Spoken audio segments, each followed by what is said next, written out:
दोस्तों, हमारे नए नए वीडियो गीत देखने के लिए हमारे YouTube चैनल को सब्सक्राइब करें और न्यू अप टू डेट्स जानने के लिए बेल आइकन को क्लिक करें। गाड़ी अटके रेतमा भाई बैला अटके खार हो। हंस अटके नाम बिना सतगुरु न काहे पार हो। हंस अटके नाम बिना सतगुरु न काहे पार हो। सतगुरु न काहे पार होते है सतनाम की जय, होत है सतनाम की जय। बार बार सब प्रेम से बोला सतनाम साहेब, बार बार सब प्रेम से बोला सतनाम साहेब। बोलिए परम पूज्य गुरु बाबा घासीदास की जय।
जब तक हावे धन ये दौलत दुनिया तोर संग वारेगा।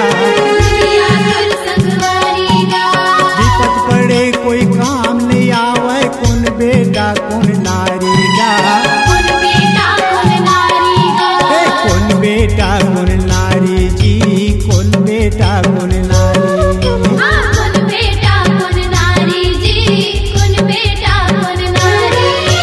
मतलब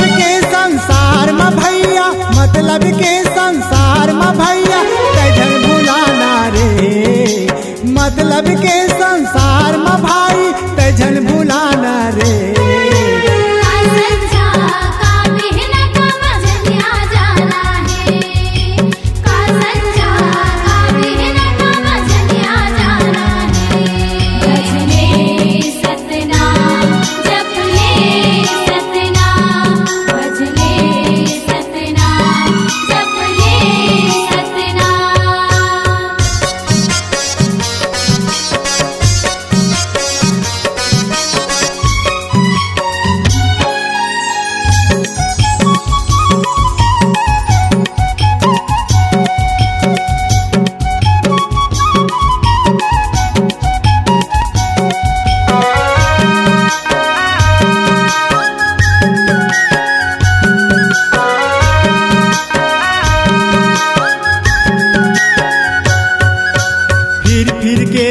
फटका खावे लाख 84 की धारगा।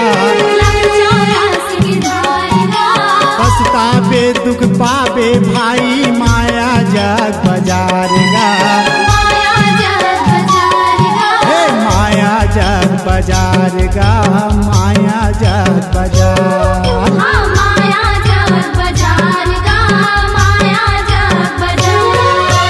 गुरु शरण में जाना ते, गुरु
तुलसीदास की।